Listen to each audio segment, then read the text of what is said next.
Channel ని subscribe చేయొచ్చు కదా. మళ్ళా అడుగుతున్నా, నేను సిగ్గు లేకుండా అడుగుతున్నాను, దయచేసి సబ్స్క్రైబ్ చేయండి, నా ఆవేదన అర్థం చేసుకోండి. వీడి దగ్గర ఏముంది పాయింట్స్? ఇమాన్యుల్ దగ్గర నా గురించి తెలియదు, నాకు చెప్పలేదు. ఏమో సార్, నాకు తెలియదు సార్. నాకు ఇందాక నేను వెళ్ళి చెప్తున్నప్పుడు నాకేమన్నాడు, కళ్యాణ్ దగ్గర 2 నేమ్స్ ఉన్నాయి, దాంట్లో ఒక నేమ్ నాకు కూడా ఉంది. నాకు ఈ హౌస్లో ఒక కంఫర్టబుల్గా అంటే నాన్న ఉండే. నన్ను మీరు బాగా మిస్ అయ్యారా? దాని తర్వాత what I personally feel, point to point ఉన్నా ఏదున్నా కరెక్ట్గా మాట్లాడతావు అనిపించింది నువ్వు. అడిది పిడిది పాడోళ్ళందరూ ఒక దిక్కు ఎట్లయితారు మమ్మీ లాస్ట్కి. ఆ టయానికి నామినేషన్ చేయాలి కాబట్టి నేను అన్నీ ఆలోచించుకుంటా వస్తే తనుజ విషయంలో నాకు చిన్న పాయింట్ అనిపించింది. బాబాయ్ వద్దు బాబాయ్, పాయింట్కి రా. అది నాకు కరెక్ట్ అనిపించలేదు, తప్పు అనిపించింది. నేను నామినేట్ చేశాకే దాన్ని క్లారిటీ తీసుకోవాలనుకున్నా. ఫస్ట్ ఆఫ్ ఆల్ అరిగిపోయిన గ్రామ్ ఫోన్ రికార్డు లాగా అది చేసిన కానీ నాకు ఎందుకు ఆ పర్సన్ నాకు అంటే నేను చాలా గుడ్డిగా నమ్మేస్తా తనుజని. గుడ్డిగా అంటే గుడ్డిగా. నా బెస్ట్ ఫ్రెండ్ తనుజ. అదే మనం ఫ్రెండ్స్ కదా. అదొకప్పుడు, ఇప్పుడు నేను లెక్చరర్ని. హౌస్ మొత్తంలో 1 వీక్ మొత్తం తనుజ కోసం ఫైట్ చేశా. వీకెండ్లో అసలు ఇమాన్యుల్ నా కోసం ఇప్పుడు నుంచి చూడాలని చెప్పేసింది. దీనికి ఉన్న విశ్వాసం ఉందరా నా కొడక నీకు రే, మంచి చేస్తా నా కొడక నువ్వు రే. నిన్న బర్నీ గారు వెళ్ళిపోయి అంత ఏడుస్తున్నా కూడా వెళ్ళిపోయి నేను ఓదార్చలేకపోయా. దగ్గరికి వెళ్ళి తనుజ ప్లీజ్ నేను అనలా. అయిపోయింది, నాకు కథం, నాకు ఇష్టం లేదు, ఎందుకంటే మొత్తం అర్థమైపోయింది. నా వల్ల కాలే. నాకు ఒక మనిషి నచ్చితే ఉండే అంటే నాకు ఏదన్నా అది పోతే నా వల్ల కాదు. నేను నిన్ను విపరీతంగా ప్రేమించానన్నా, 4-5 సార్లు ప్రేమిస్తా అన్నావు అనుకో, 5వ సారి తీసి నోట్లో పెడతా నీకు. నేను అది క్లారిటీ నామినేషన్లో తీసుకున్న తర్వాతే తనతో మాట్లాడదాం అని ఇది నా మైండ్లో ఉండే. ఓకే ఓకే అర్థమైంది. భరణి గారు నీకు తక్కువ చేసి ఉండొచ్చు హెల్ప్, చేసినన్ని సార్లు ఆయన హైలైట్ ఉన్నారు. ఆయన వాళ్ళ నాన్న దుర్గాప్రసాద్ గారి దేవుడు. బొమ్మల విషయంలోనే తీసుకో. ఈవిడ ఎప్పుడైతే అవుట్ అయ్యి సైడ్కి వచ్చారో ఈవిడ ఫ్లోరా గారిని కూడా తీసుకొని వచ్చి ఇమాన్యుల్కి సపోర్టివ్ గానే నించున్నారు. అవునా? అస్సలు నమ్మకండి సార్. ఎవరిది? నిన్న? అవును సార్. కాదు సార్, అమ్మాయిని సార్. ఎంత కష్టపడి ఆడి కెప్టెన్ అయినా కూడా ఆవిడ కోసం కెప్టెన్ బ్యాడ్జ్ ని తీసి పక్కన పెట్టాడు.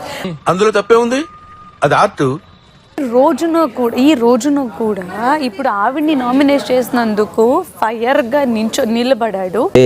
యుద్ధంలోకి నువ్వు దిగావు, నువ్వు నేను చూసుకోవాలి. మా అమ్మ ఏం చేసింది కరెక్ట్, అట్లాగే అదే ఇంకొక రాంగ్ గా చేసినందుకు వాళ్ళ మీద పాయింటే రేస్ చేయలేదు, వాయిస్ కూడా రాలేదు. నువ్వు చాలా కంట్రీలో ఉన్నావు బేటా. ఇక్కడ ఉండే వాళ్ళకైనా బయట చూసే వాళ్ళకైనా ఆయన నాదే కనపడుతుంది, వీళ్ళు కనపడట్లేదా? ఏమో సార్ నాకు కనపడతావు. కళ్యాణ్ 24 అవర్స్ తనుజ చుట్టూ తిరుగుతాడు. తనుజ చుట్టూ తిరుగుతాడు. గేదె పిల్ల ఎటు వెళ్తే దాని ఓనర్ కూడా అట్టే కదరా రావాలి. టమాటా అసలు కళ్యాణ్ అనేవాడు ఏం పాయింట్లు పెడతాడు అనేది నేను అనుకుంటాను కదా. అండ్ ఉంది నాకు ఒక పాయింటే తనుజ మీద. ఏంటమ్మా సంబంధమే లేకుండా బుద్ధి లేకుండా మాట్లాడుతున్నావు? అది నేను తర్వాత అయినా డీల్ చేసుకుంటా, లేదా నెక్స్ట్ నీకు నామినేషన్లో పెట్టుకుంటా. ఇప్పుడు 100% కొట్టి చెప్పగలను, చూద్దాం. యుద్ధానికి నేను వెళ్ళకపోయినా కూడా అవతల వ్యక్తి చనిపోతాడు అన్నప్పుడు నేను వేరే వాళ్ళనే పంపిస్తాను. నేను ఎందుకు యుద్ధంలోకి దిగుతాను? ఏమంటారు తెలుసా? శాతగాని కొడుకులు. ఇది నీకు ఒక లెసన్. నాకు తెలుసు అందుకే నేను ఒక బాణం వదల్లా, 2 బాణాలు వదిలే. అందుకే బాబ్జీ గారికి ఇంత తెలితే వచ్చినాయి. నన్ను నచ్చేసారా ఇచ్చేసారన్నప్పుడు నువ్వు ఆ పాయింట్ ఎలా హైలైట్ చేస్తున్నావో, నీకు ఓటేస్తేనే నువ్వు కెప్టెన్ అయ్యావు, అక్కడ 4 ఓటేస్తేనే నువ్వు కెప్టెన్ అయ్యావు. జరిగిపోయిన పెంట గురించి వచ్చి సోది చెప్తున్నావా?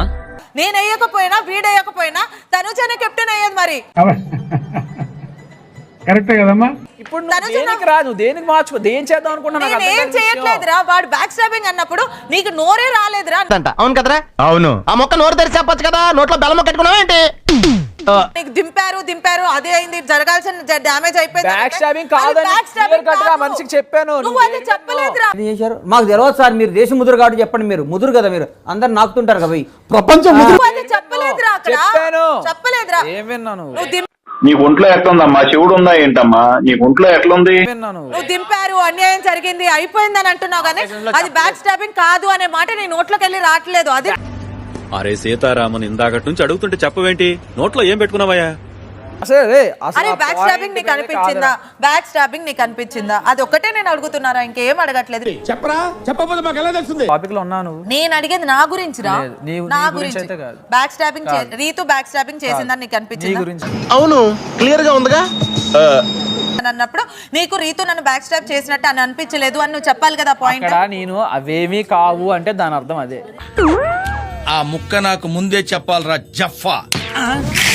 జరగాల్సిన డ్యామేజ్ జరిగిపోయింది, ఆ సిచువేషన్ లో అవ్వాల్సింది అయిపోయింది. డ్యామేజ్ అయింది నువ్వు కాదు కళ్యాణ్, నేను డ్యామేజ్ అయ్యా. మంచిది, నేను చెప్పదా నిన్ను నమ్ముకున్నందుకు పెద్ద బొక్క. ఇప్పుడు నన్ను డ్యామేజ్ చేద్దాం చూస్తున్నా. నేను ఎవరిని డ్యామేజ్ చేయను కళ్యాణ్, నేను ఎవరిని డ్యామేజ్ చేయను. మాట్లాడుతున్నా ఇప్పుడు ఏ జస్టిఫికేషన్ మాట్లాడుతున్నావు? అరే నువ్వు రే పిచ్చి పిచ్చిగా మాట్లాడకురా పోరా. ఆ పాయింట్ మీద ఉండు. మరి బ్యాక్ స్టాప్ చేయలేదు అని అనిపించినప్పుడు పాయింట్ ఎందుకు చెప్పలేదు? ఒరే నాకు అనిపించిన పాయింట్ నీకు అనిపించిన పాయింట్ ఒకటి ఉండాలి. చిత్ర, నీ పాయింట్ ఆఫ్ వ్యూలో నీకో నిజం ఉంటుంది, నా పాయింట్ ఆఫ్ వ్యూలో నాకో నిజం ఉంటుంది. ఎవడి సినిమా ఆడిదే ఆడి సినిమాలో ఆడే హీరో. గేమ్ లో ముందుకెళ్ళడం కళ్యాణ్ తీసా. నువ్వు నీ పాయింట్ మీద కరెక్ట్ నువ్వు కరెక్ట్ ఉన్నావా లేదా చెప్పు. నువ్వు correct నా ఉన్నావా పాయింట్ లేదా? నాకుంది, నీ పాయింట్ నీకుంది. ఏది చిన్న పిల్లలకి కొట్లాడుకుంటున్నారు కదా కదా. మరి బ్యాక్ స్టాప్ అన్నప్పుడు నిజమనేది ఒకటి ఉంటుంది నువ్వు ఆల్రెడీ బ్యాడ్ చేసేసావు. నీకు చాలా నేను క్యారెక్టర్ పరంగా గానీ అంత ఇమేజ్ శుభ్రంగా సమాజంలో భ్రష్టు పట్టించి నన్ను బయట గలీజ్ చేశాడండి. నేను తనుజనే చూసా ఫేస్ టు ఫేస్. తనుజకి యాక్చువల్లీ సూపర్ వీక్ ఇది, ఎందుకంటే వేకప్ కాల్. మేలుకో, లేచి నిలబడు.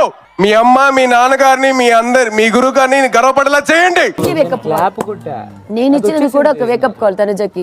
దాని నుంచి తనుజ కొంచెం మారుతుంది నాకు కనపడుతుంది. మార్పు చెందిన వాడే మనిషి. మేము టైంపాస్ చేయడానికి రాలేదు కదా. ఎంత పవర్స్ ఉన్నా మేము టాస్కుల్లో కష్టపడుతున్నాం కదా, మాకు దెబ్బలు తగులుతున్నాయి కదా. రొంబ కష్టం బ్రో, రొంబ కష్టం బ్రో. పవర్స్ని మిస్యూజ్ చేయాలనుకోవట్లేదు కదా, మాకు న్యాయం అనిపించింది, మేము మాట్లాడుతున్నాం కదా. అందరూ సేఫ్ గేమ్ ఆడుతున్నారు. ఇక నేను ఎల్లమ్మని ఎంచక్కర్లేదు, పొల్లమ్మని పొంచక్కర్లేదు, అందరూ దొంగలే. అందరూ సేఫ్ గేమ్ ఆడడానికి కాదు ఇక్కడికి వచ్చింది. ఈ ప్లాట్ఫామ్లో ఆడితే లైఫ్ వస్తుంది అని చెప్పి అవన్నీ నమ్మే ఉంటే నీ ఫేస్ లాగా నువ్వు ఏదో కన్నాలకు బతకాల్సి వస్తుందిరా. మీకు చెప్పినది ఏంటి, డ్రామా లాగా ఉంది, నువ్వు అరుస్తున్నావు, నువ్వు ఏడుస్తున్నావు, ఇది అది అని చెప్పాను కదా. ఈ లాస్ట్ వీక్ లో నువ్వు ఇదేం చేస్తున్నాగా నాకు కనిపించలేదు. నాకేదో కొడతాం సార్, మీరు కొత్త కనిపిస్తున్నారు, మీరు మారారు సార్, మీరు మారిపోయారు. నేనేదో అనుకుంటే వీళ్ళు జస్ట్ అబ్బాయిలతో మాట్లాడితేనే లింకులు కలిపేస్తున్నారు. చూసారా, మీరు గమనిస్తున్నారా ఎంత తప్పది. తప్పురా. ఇందాక నామినేషన్స్ లో ఆ తనుజ అమ్మాయి ఏం మాట్లాడుతుందో అమ్మాయికైనా అర్థం అవుతుందా? అర్థం పర్థం లేకుండా మాట్లాడు. 100 మంది 100 వచ్చి నా దగ్గర చెప్పినా నన్ను ఎంత మ్యానిపులేట్ చేయాలనుకున్నా కరెక్ట్ ఏదో కరెక్ట్ వైపే మాట్లాడతా. ఇప్పుడు ఆమె ఎవరో నాకు పర్సనల్ గా తెలియదు, నేనెవరో ఆమె పర్సనల్ గా తెలియదు. మెల్లిగా మాట్లాడు, తెలియదు. ఏంటంటున్నారా? నేను మాట్లాడడం మానేసానా? అనుకుంటే మాట్లాడడం మానేయాలి కదా. మానేశాడు. ఏమా ఎక్కడ మానేశాడు? నువ్వు ఫస్ట్ ఇక్కడి నుంచి వెళ్ళు. ఎప్పుడు లేడు మాట్లాడుకుని, ఎప్పుడున్నాడు? అదే చెప్తున్నా, ప్రతి మూమెంట్ లో వచ్చాడు, ప్రతి మూమెంట్ లో నిల్చున్నాడు. నువ్వే చెప్పాలా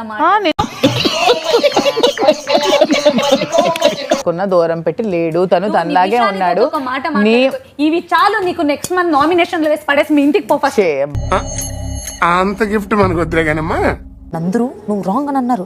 నాకు సార్ వచ్చి చప్పట్లు కొట్టాడు. నాకు ఏం చేద్దాం అనుకుంటున్నావా? ఎన్నిసార్లు చెప్పుకుంటారా నీ గురించి నువ్వు? మనమే డబ్బా రైళ్ళు అనుకుంటే మనకన్నా డబ్బా రైళ్ళు ఇల్లు. వాడు అదేంటి బొమ్మల టాస్క్ ఆడాడు. బొమ్మల టాస్క్ లో అసలు నన్ను మొత్తం పూర్తిగా బ్యాడ్ అయింది వాడి వల్ల. నేను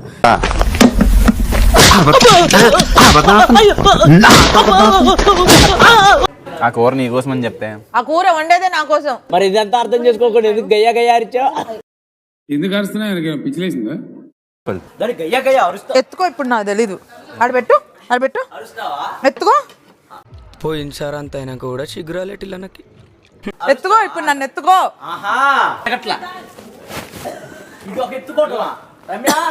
ఇంకా దిగరా, టన్ను బరువున్నావు, ఇంకెంతసేపు మోయాలి? చూడటం కాదండి, మీరు చెయ్యాలంతే. మీరు ట్రై చేస్తారన్నారంటే అది ఓకే అయిపోయినట్టే.